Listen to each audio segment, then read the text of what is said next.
तो दोस्तों नमस्कार, आप सबका स्वागत है हमारे चैनल पर। मैं सुपर मास्टर सिराजुद्दीन साहू। जैसा कि हमने पिछले वीडियो में चर्चा किया था सौरमंडल पर, सौरमंडल के कुछ पॉइंट हमने देखे थे, जिसमें हमने देखा था सूर्य के साथ साथ उनके जो ग्रह थे सूर्य के चक्कर लगाने वाले, बुध, शुक्र और पृथ्वी। तो आज हम पृथ्वी के बाद आगे क्लास करेंगे। पृथ्वी में हम लोगों ने देख लिया था कि पृथ्वी अपने अक्ष से 23.5 डिग्री झुकी हुई है, और पृथ्वी के बारे में और भी सब पॉइंट थे जो हमने चर्चा किए थे। अब हम आज देखेंगे पृथ्वी से आगे पृथ्वी का जो उपग्रह है चंद्रमा। तो पृथ्वी एक ग्रह है और उसका जो चक्कर लगाता है वो चंद्रमा है। तो चंद्रमा के बारे में हम लोग आज पढ़ेंगे। चंद्रमा, जैसा कि इसको मून बोलते हैं, चंद्रमा पृथ्वी का एकमात्र उपग्रह है।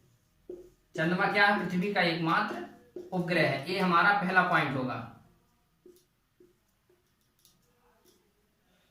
इसके बाद पृथ्वी में जो उपग्रह उसका चंद्रमा है, वो भी पृथ्वी की तरह ही एक, जैसे कि हम कहें कि उपग्रह होता है, उसका खुद का प्रकाश नहीं है। जैसे सूर्य का प्रकाश से पृथ्वी में रोशनी रहती है, ऐसे ही सूर्य के प्रकाश के माध्यम से ही चंद्रमा में भी रोशनी प्राप्त होती है, क्योंकि सूर्य है जो प्रकाश का सबका स्रोत है, और इनका अपना स्वयं का प्रकाश नहीं होता। जैसे ग्रहों का प्रकाश नहीं होता अपना स्वयं का, ऐसे ही उपग्रह जो चंद्रमा है उसका भी अपना स्वयं का कोई प्रकाश नहीं होता। तो स्वयं का प्रकाश इनका नहीं होता है। हमारा ये दूसरा पॉइंट है, इनका स्वयं का प्रकाश नहीं होता है। तीसरा हम देखेंगे, जो पृथ्वी है, सूर्य की जो रोशनी है, जैसा कि आप लोग जानते हैं कि सूर्य की जो रोशनी है पृथ्वी तक आने में 500 सेकंड का समय लेती है। ऐसे ही चंद्रमा से पृथ्वी तक रोशनी आने में 1.3 सेकंड का समय लगता है। मतलब चंद्रमा से पृथ्वी तक जो रोशनी प्राप्त होती है, हम लोग रात को देखते हैं सफेद रोशनी प्राप्त होती है, उसको 1.3 सेकंड समय लगता है। उसके बाद चंद्रमा पर विभिन्न देशों ने जाने का प्रयास किया और कई प्रकार के अभियान चालू किए गए। उनमें अमेरिका से जो यान भेजा गया, नील आर्मस्ट्रांग 1969 में जो यान पहुंचता है 22 जुलाई 1969 को, उसमें सबसे पहले चंद्रमा पर पहुंचते हैं नील आर्मस्ट्रांग। तो ये पॉइंट बहुत नोट करने वाला है कि 1969 में नील आर्मस्ट्रांग नाम के व्यक्ति चंद्रमा पर पहुंचने वाले पहले व्यक्ति होते हैं। और इसके साथ साथ चंद्रमा की यहीं से और भी विस्तार से जानकारी मिलना शुरू हो जाती है, क्योंकि जब वहां पर लोग पहुंचे, उन्होंने वहां के बारे में विभिन्न प्रकार के आंकड़े और जानकारियां इकट्ठी की, और उसके बाद उन पर विभिन्न प्रकार के शोध हुए। तो आगे जाके चंद्रमा के बारे में और भी विभिन्न प्रकार की जानकारियां मिली, और अभी उन पर रिसर्च जारी है। चंद्रमा पर और भी अभियान भारत सरकार, जैसा कि आपने सुना होगा, चंद्रयान फर्स्ट गया था 2008 में। उसके बाद 2019 में 22 जुलाई 2019 को भारत सरकार द्वारा, जो भारत का इसरो है, Indian satellite research organisation, ISRO द्वारा 22 जुलाई 2019 को चंद्रयान 2 पृथ्वी से लॉन्च किया गया, और इसको चंद्रमा की सतह पर भेजने का प्रयास किया गया। तो मतलब ये था हमारा चंद्रमा के बारे में थोड़ा सा जानकारी, कुछ फैक्ट थे। अब हम लोग देखेंगे चंद्रमा के बाद, जैसे कि और जो ग्रह थे बाकी, उसके बाद हम लोग देखने वाले थे पृथ्वी के बाद हमारा ग्रह जो है वो है बृहस्पति। पृथ्वी के बाद जो हमारा ग्रह था वो बृहस्पति है। जैसा कि आप जानते हैं कि बृहस्पति पृथ्वी का सबसे बड़ा ग्रह है। बृहस्पति पृथ्वी का सबसे बड़ा ग्रह है। ये पॉइंट बहुत महत्वपूर्ण है। क्यों? सौरमंडल का ग्रह, क्योंकि जो सौरमंडल है, सौरमंडल में बुध, शुक्र, पृथ्वी और भी जो ग्रह हैं, उनमें सबसे ज्यादा बड़ा ग्रह बृहस्पति है। और इसके बड़े होने का कारण है कि इसके उपग्रहों की संख्या भी ज्यादा है, इसका आकार भी बड़ा है। तो सौरमंडल का सबसे बड़ा ग्रह बृहस्पति है। बृहस्पति सबसे ज्यादा इसके उपग्रह भी हैं। ये इसका दूसरा पॉइंट है। इसका हम लोग तीसरा पॉइंट देखेंगे कि इसके जो ग्रह हैं, ग्रह तो ज़्यादा हैं, लेकिन ग्रह के साथ साथ जैसे बृहस्पति है और भी जो ग्रह हैं उनमें सबसे बड़ी चीज़ ये देखने को मिलती है कि ये एक भी तारे के समान कार्य करते हैं। बृहस्पति एक तारा के समान कार्य करता है और एक ग्रह के समय, तो इसको लघु सौर तंत्र बोला जाता है। क्या बृहस्पति को लघु सौर तंत्र भी बोला जाता है, क्योंकि इसमें तारे और ग्रह दोनों के लक्षण पाए जाते हैं, तो इसलिए इसको लघु सौर तंत्र बोला जाता है। इसका चौथा पॉइंट और सबसे ज़्यादा महत्वपूर्ण पॉइंट एग्जाम में जो आता रहता है कि बृहस्पति का सबसे बड़ा उपग्रह कौन सा है, तो इसका सबसे बड़ा उपग्रह है गैनीमीड। सबसे बड़ा उपग्रह है जो गैनीमीड है। बृहस्पति का सबसे बड़ा जो उपग्रह क्या है, गैनीमीड। ये बृहस्पति की थोड़ी सी जानकारी थी, कुछ फैक्ट्स थे जो एग्जाम बहुत बार आ चुके हैं और पूछे जाते हैं। इसके बाद हम लोग देखेंगे शनि के बारे में। जैसा कि हमारा अगले जो ग्रह होगा वो शनि, आकार में दूसरे नंबर का और सूर्य से दूरी के क्रम में 5वें नंबर का जो हमारा ग्रह है वो हमारा ग्रह क्या है, शनि। शनि जिसको अंग्रेजी में सैटर्न बोलते हैं।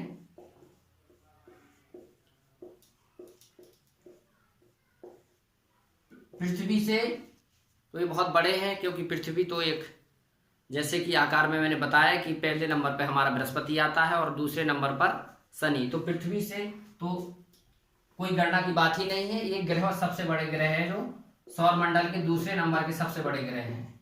सौर मंडल का दूसरा सबसे बड़ा ग्रह। इसके बाद हम लोग देखेंगे इसमें एक जो पॉइंट और है, शनि जो है इसमें वलय पाए जाते हैं। इसमें वलय मतलब एक छल्ले के समान, इसमें जो ग्रह है इसके जो राउंड लगाने वाले इसमें वलय पाए जाते हैं और इसमें वलय पाए जाते हैं। और वलय जो पाए जाते हैं इनकी संख्या जो रहती है 7 है। 7 प्रकार के रिंग रहते हैं इसमें। और शनि जो है अपना खुद का एक ऐसा सिस्टम तैयार करता है जिसमें वलय रहते हैं, इनको मैनेज करता है। उसके बाद शनि में एक पॉइंट और हम देखेंगे, शनि का जो सबसे बड़ा उपग्रह है उसको टाइटन बोला जाता है। शनि का जो सबसे बड़ा उपग्रह है वो टाइटन है। मैं जितने भी पॉइंट है सब आपको महत्वपूर्ण पॉइंट नोटिस करा रहा हूँ, इस पर नोट कर रहा हूँ। और दूसरी चीज, क्योंकि जो एग्जाम में आने वाले हैं उन्हीं को हम लोग अच्छे से पढ़ेंगे। सिलेबस में तो बहुत ज़्यादा है, इनको यदि एक एक ग्रह को विस्तार से पढ़ा जाए तो एक एक क्लास पूरी हो जाएगी, लेकिन हम लोग इनको समरी बना के पॉइंट टू पॉइंट देखेंगे। हमारा अगला ग्रह होगा, हमारा जो अगला ग्रह होगा वो अरुण होगा। पृथ्वी से देखेंगे, पृथ्वी से जैसे पृथ्वी आती है, मंगल, बृहस्पति, शनि, अरुण, वरुण। जैसे एक बार हम लोग नंबर से लिख लेते हैं, बुध, शुक्र, पृथ्वी, मंगल, बृहस्पति, शनि,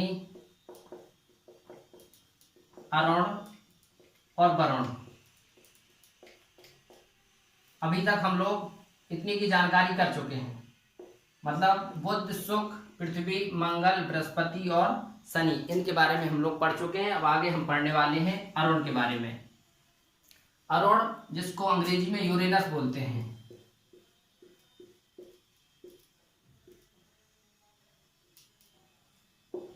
अरुण, अरुण का मतलब होता है निकलना। जैसे कि आप जानते हैं अरुणोदय, जैसे सूर्य का प्रकाश होता है उसको जब उस समय निकलता है सुबह को अरुणोदय बोलते हैं, तो अरुण का मतलब होता है निकलना। अरुण आकार में तीसरा सबसे बड़ा ग्रह है और सूर्य की जो परिक्रमा आकार में तीसरा है। इसका जो आकार है सौरमंडल में आकार के क्रम में यदि देखेंगे तो इसका आकार तीसरे नंबर का है, मतलब तीसरा सबसे बड़ा ग्रह है। और इसका जो चक्कर है, सूर्य का चक्कर 84 वर्ष में, मतलब 84 वर्ष में एक चक्कर पूरा करता है। सूर्य का परिक्रमा करने में 84 वर्ष का समय लेता है। और यहीं बुध को देखेंगे तो बुध खाली 88 दिन में अपना पूरा परिक्रमा कर लेता है।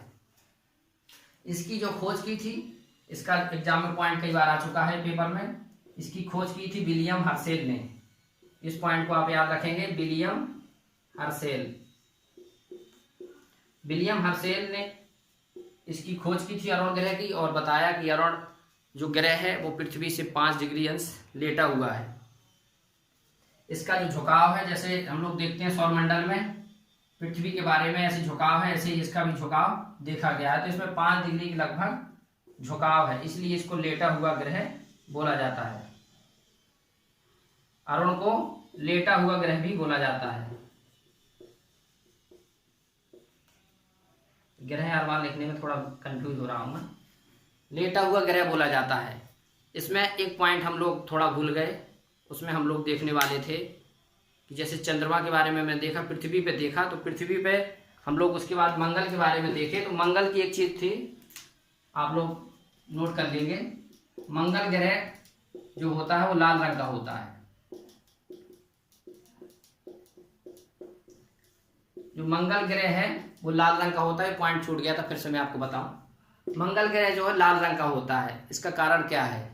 इसका कारण है कि मंगल ग्रह पर आयरन ऑक्साइड की मात्रा ज्यादा होने की वजह से ये लाल रंग का दिखाई देता है। इसका क्वेश्चन डायरेक्ट आता है आयरन ऑक्साइड। आयरन ऑक्साइड की मात्रा ज्यादा होने की वजह से मंगल जो ग्रह है वो लाल रंग का दिखाई देता है। ये पॉइंट छूट गया था, इसलिए मैंने आपको नोट करा दिया। आगे हम लोग इसको देख रहे हैं अरुण को। अरुण को लेटा हुआ ग्रह बोलते हैं। अरुण की खोज विलियम हर्शेल ने की।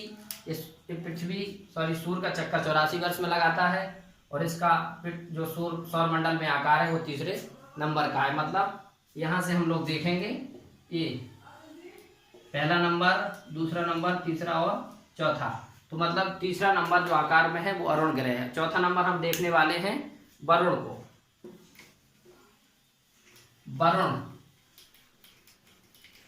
जिसको नेपच्यून बोलते हैं, वरुण ग्रह जिसको हम लोग अंग्रेजी में नेपच्यून बोलते हैं।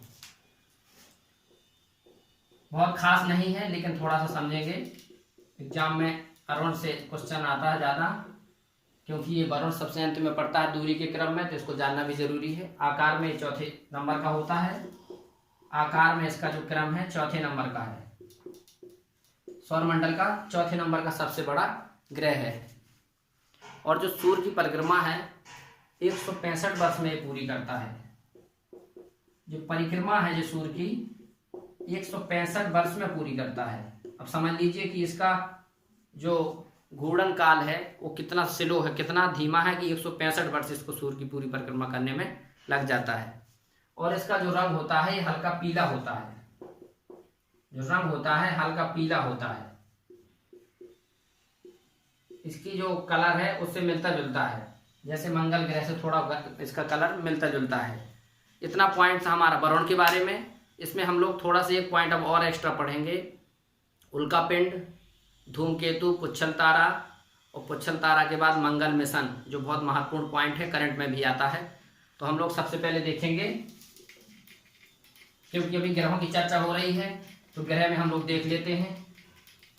उसके बाद हम लोग क्षुद्र ग्रह, धूमकेतु, पुच्छल तारा, इन सबको देखेंगे। मंगल मिशन की चर्चा कर लेते हैं। मंगल मिशन, आप लोगों में से बहुत लोगों ने मूवी भी देखी होगी। इस पर मूवी भी बन चुकी है, जिसमें अक्षय कुमार एक साइंटिस्ट का रोल करते हैं। वो मंगल मिशन मूवी इसी मंगल मिशन से प्रेरित है और इसी की बायोपिक टाइप की है वो। उसमें हम लोग देखेंगे जो मंगल मिशन था 23 सितंबर 2013 को मंगल मिशन शुरुआत होती है। और मंगल मिशन यहाँ से पृथ्वी की कक्षा से लॉन्च कर दिया जाता है सैटेलाइट के माध्यम से। PSLV लॉन्च व्हीकल से इसको सैटेलाइट से लॉन्च कर दिया 23 सितंबर 2013 को। और इसके बाद 4 नवंबर 2014 को मंगल ग्रह पर ही पहुंच जाता है। और इसके बाद भारत पहले ही प्रयास में मंगल ग्रह पर पहुंचने वाला दुनिया का पहला देश बन जाता है। मार्स ऑर्बिटल मिशन इसको बोलते हैं, इसको MOM बोलते हैं शॉर्ट में। इसको हम लोग देखेंगे MOM, मार्स ऑर्बिटल मिशन। इसका जो नाम रखा गया था MOM शॉर्ट में, Mars orbital mission.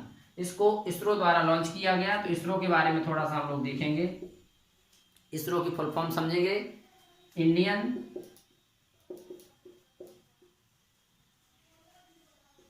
Satellite research organisation. ISRO के द्वारा मार्स ऑर्बिटल मिशन को लॉन्च किया गया और इस इसरो की स्थापना 1969 को होती है। ये इतने महत्वपूर्ण पॉइंट थे मंगल मिशन से। MOM मंगल मिशन का शॉर्ट नाम है, इसको मार्स ऑर्बिटल मिशन बोलते हैं। इसको इसरो द्वारा लॉन्च किया गया। इसरो का फुल फॉर्म होता है Indian satellite research organisation. ISRO की स्थापना 1969 में होती है। इतनी जानकारी थी मंगल मिशन के बारे में। आगे हम लोग देखेंगे। एक जो पॉइंट बचा रह जाता है प्लूटो। जैसा कि सौरमंडल में हम लोग पहले पढ़ते थे कि जो ग्रहों की संख्या थी वो 9 थी, लेकिन प्लूटो को ग्रहों की श्रेणी से बाहर कर दिया गया है। प्लूटो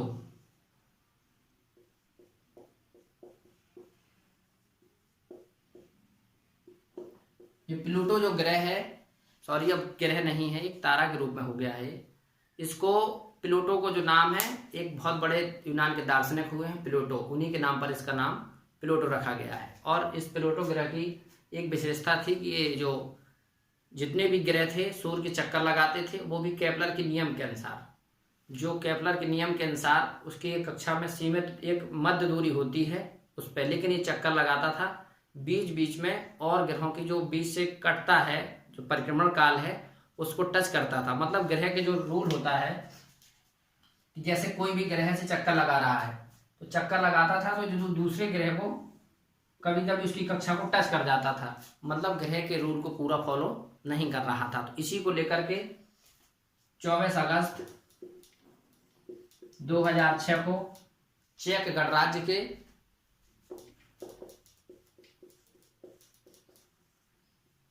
प्राग में इसकी बैठक होती है।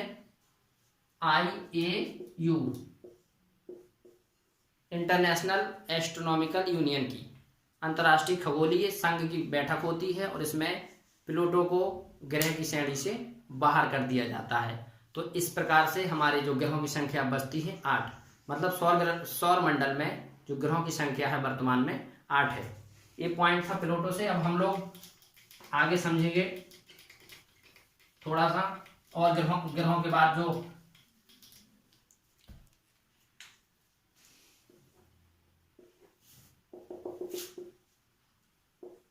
ये हमारा मंगल ग्रह है और ये बृहस्पति है। मंगल और बृहस्पति के बीच में छोटे छोटे तारे के रूप में बीच में बने हुए हैं, इनको क्षुद्र तारा बोलते हैं, क्षुद्र ग्रह बोलते हैं। छोटे छोटे हैं ये, इनको क्षुद्र ग्रह बोला जाता है। छोटे हैं इसलिए इनको क्षुद्र बोला जाता है और मंगल और बृहस्पति के बीच में रहते हैं। तो ये क्वेश्चन आता है कि क्षुद्र ग्रह किन दो ग्रहों के बीच में रहते हैं? तो क्षुद्र ग्रह मंगल और बृहस्पति के बीच में रहते हैं। आगे हम लोग देखेंगे उल्का पिंड। उल्का पिंड, उल्का पिंड है जो एक घटना के रूप में आता है। जैसे कि हम लोगों ने कभी रात को आप लोग छत पे देखेंगे तो विभिन्न प्रकार के तारे टूटते हुए आपको दिखाई देंगे, विभिन्न प्रकार की चिंगारियां आपको समझ में आएंगी। तो उन्हीं में से एक घटना होती है उल्का पिंड। जब कोई जैसे पिंड है सूर्य के पास में चक्कर लगा रहा है, लगाते लगाते चक्कर कभी अपनी कक्षा से भटक जाता है और भटकने के बाद जब अंतरिक्ष से होते हुए वायुमंडल में प्रवेश करता है तो विभिन्न गैसों के घर्षण के माध्यम से इनके बीच कुछ घर्षण हो जाने की वजह से ज़्यादा इसमें आग लग जाती है। तो कुछ पिंड तो नष्ट हो जाते हैं।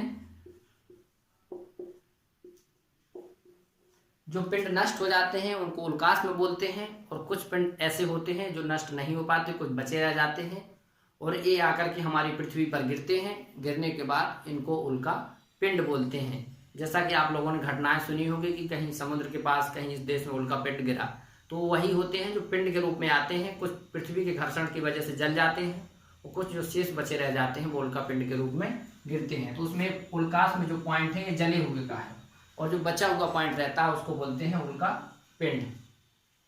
ये था हमारा सौरमंडल का भाग दूसरा। इसमें हम लोगों ने सौरमंडल के जितने भी पॉइंट थे सबको डिस्कस किया। इसके बाद हम लोग अब देखेंगे हमारी अगली कक्षा में पृथ्वी का घूर्णन, पृथ्वी का परिक्रमण और भी जो भी घटनाएं होती हैं, पृथ्वी की स्थितियां, इन सब के बारे में अगले वीडियो में हम लोग चर्चा करेंगे। आप लोग हमारे चैनल से जुड़े रहिए। हम लोग पीईटी का जितना भी सिलेबस होगा, जो उत्तर प्रदेश सरकार की जो वैकेंसी आने वाली है, पीईटी का जितना भी सिलेबस होगा हम उसको पूरा कंप्लीट करेंगे। और हमारे जो सदस्य हैं, हमारी टीम के जो सदस्य हैं, सब लोग पूरे मेहनत के साथ, पूरे मनोयोग से आप लोगों का सिलेबस कंप्लीट कराने का प्रयास करेंगे। और हमारा प्रयास रहेगा कि आप लोग ज़्यादा से ज़्यादा नंबर लाएं ताकि आप पीईटी में क्वालिफाई करें। और इसके साथ साथ आप लोग अपना खुद का जीवन अच्छा बनाएं और हम लोगों को चैनल को आप सपोर्ट करते रहिए। फिर मिलते हैं अगले वीडियो के साथ। धन्यवाद।